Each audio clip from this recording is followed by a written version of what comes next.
Bienvenue dans un pays d'extrême contraste, où les dunes rejoignent l'océan et où une faune luxuriante côtoie un désert inhospitalier.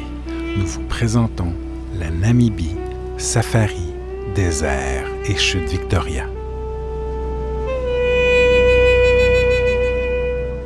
Se réveiller à l'aurore nous permet de voir un sublime lever de soleil sur les gigantesques dunes du plus vieux désert au monde, le désert du Namib.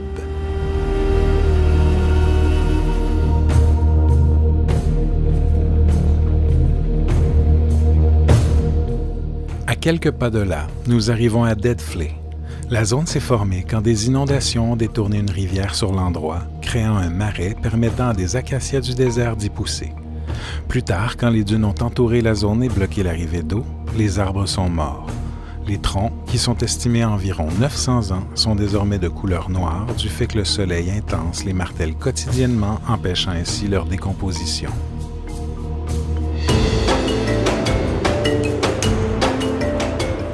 Nous continuons notre route avec notre sympathique guide en direction de Swakopmund. Les paysages variés de la région du Namib nous remplissent les yeux d'émerveillement.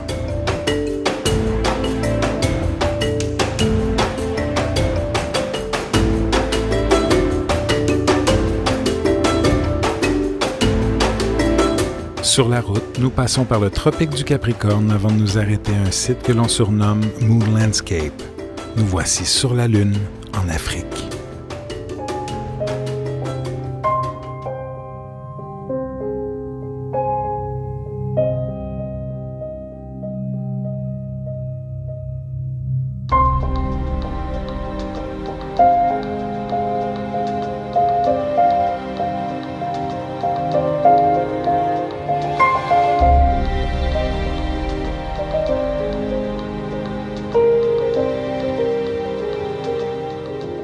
Nous arrivons enfin à Swakopmund, ville coloniale fondée en 1892 située sur la côte atlantique et destination vacances préférée des Namibiens.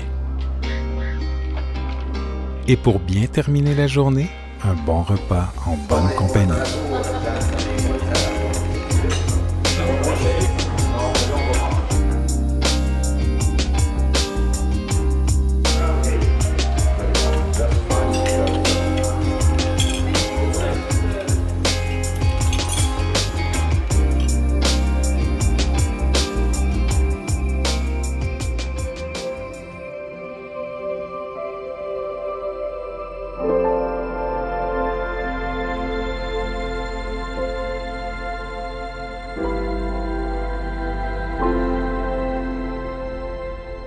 Plus d'une quarantaine d'espèces d'oiseaux vivent ici, mais il est impossible de mentionner Walvis Bay sans mentionner le flamant rose.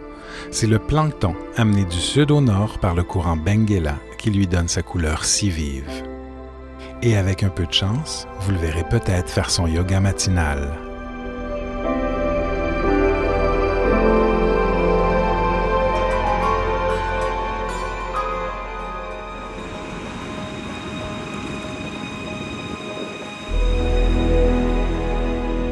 Après s'être trempé les pieds dans l'océan Atlantique, nous vous invitons à gravir la plus haute dune du coin pour une vue imprenable sur l'immensité.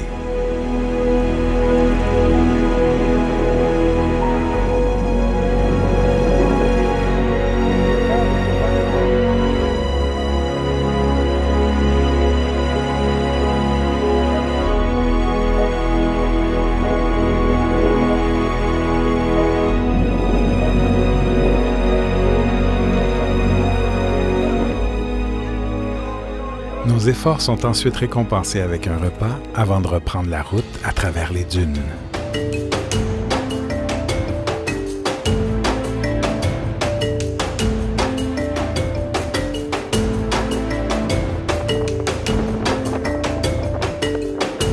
Une dernière petite photo est de mise avant de quitter cet endroit unique où les dunes rencontrent l'océan. Mais nous devons repartir au plus vite pour ne pas nous faire coincer par la marée haute qui arrive.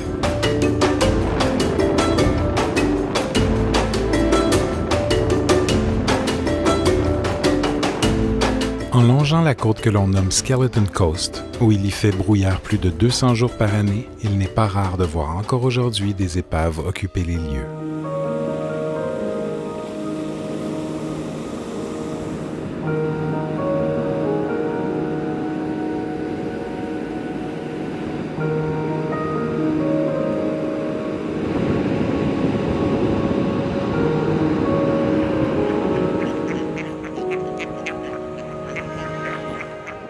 En 1486, un navigateur portugais fait ériger une croix de pierre à cet endroit pour marquer le point le plus au sud jamais atteint par des Européens en Afrique. Cape Cross abrite la plus importante des 15 colonies d'otaries à fourrure de Namibie. Elle peut compter jusqu'à 100 000 membres.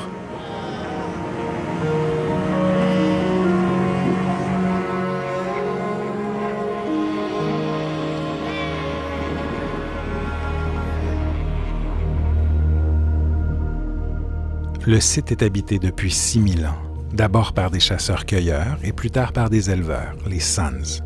Ces deux groupes ethniques ont utilisé cet endroit comme lieu de culte pour mener des rites chamaniques. Pour le déroulement de ces rituels, un peu moins de 2500 pétroglyphes ont été créés.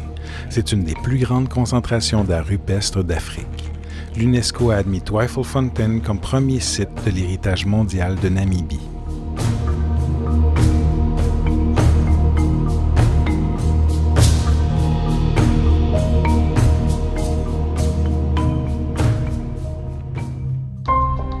À quelques kilomètres de là se trouve le site d'Organ Pipe.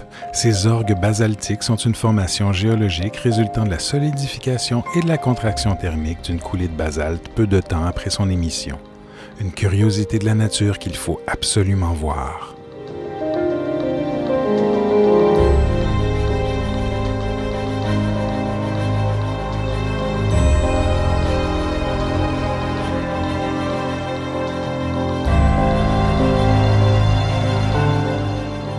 À travers des paysages changeants, nous arrivons finalement aux chutes d'Epupa, situées sur la frontière entre l'Angola et la Namibie. En langue héréro, Epupa veut dire « eau qui fume ».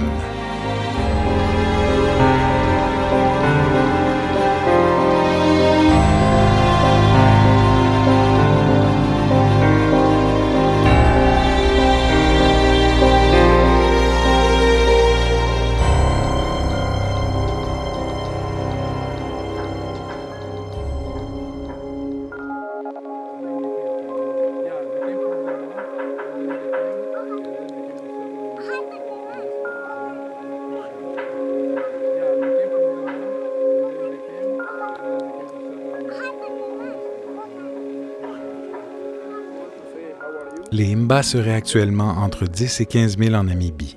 Ils sont originaires de la région du Nil en Égypte et historiquement de lointains cousins des Maasai. Au terme d'une migration de plusieurs siècles, ils sont arrivés au Zimbabwe, en Angola et en Namibie. Bien que l'ensemble des peuples héréros est avant tout agriculteurs et sédentaires, les Imba, vivant dans le désert tourmenté du Kaokoland, ont bien du mal à préserver leur mode de vie ancestral. Ils vivent donc principalement de leur bétail.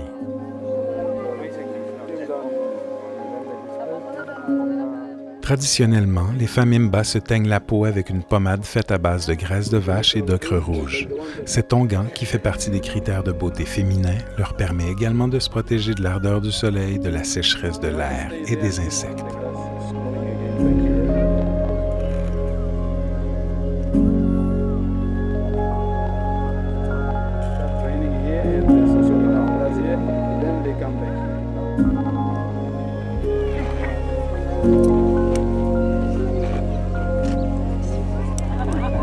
Well, now this is another lady.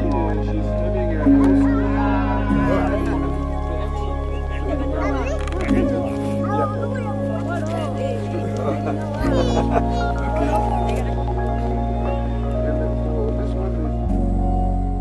En revenant de notre rencontre si touchante avec les Imba, nous faisons une douce balade le long du fleuve Kunene, qui est la frontière entre la Namibie et l'Angola sur près de 200 km, jusqu'aux chutes pour observer le coucher du soleil sur cette eau fumante.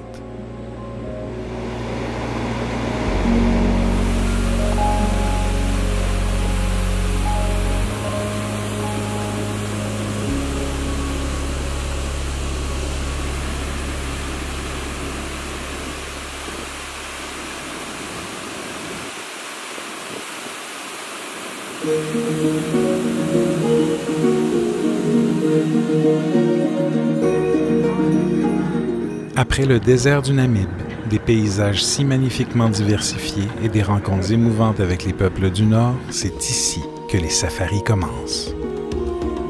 Le parc national d'Etosha est l'une des plus grandes réserves animalières d'Afrique. abritant notamment 114 espèces de mammifères et 340 espèces d'oiseaux. Ouvrez grand les yeux, vous n'en aurez pas assez de deux pour admirer tout ce qu'il y a à voir ici.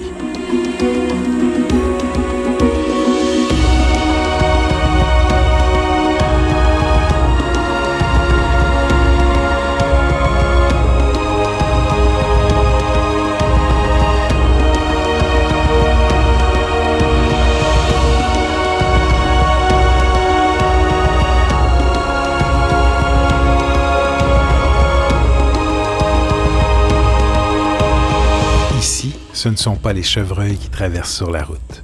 Les plus nombreux mammifères vivant dans le parc sont les éléphants, les rhinocéros, les zèbres de montagne et les girafes.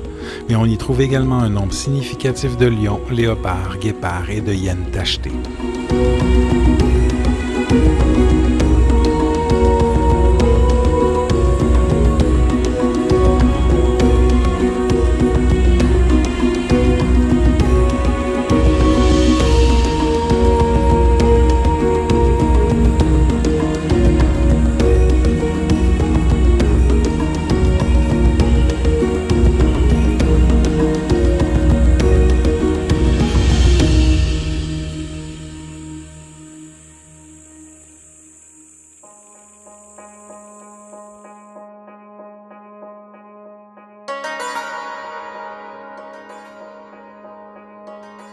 Nous faisons aussi des safaris en bateau qui prennent l'apparence de croisières sur la rivière Kwando dans la région de Caprivi, à la frontière du Botswana.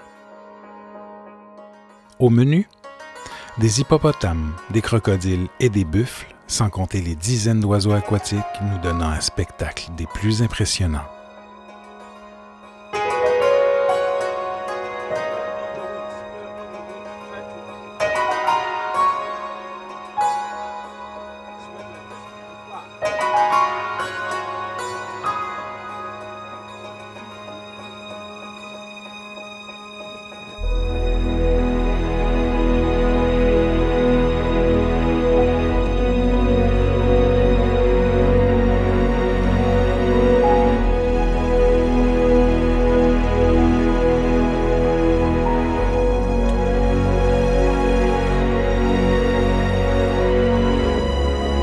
Quand la nature est de notre côté, nous pouvons même observer des léopards qui viennent s'abreuver à ce cours d'eau légendaire.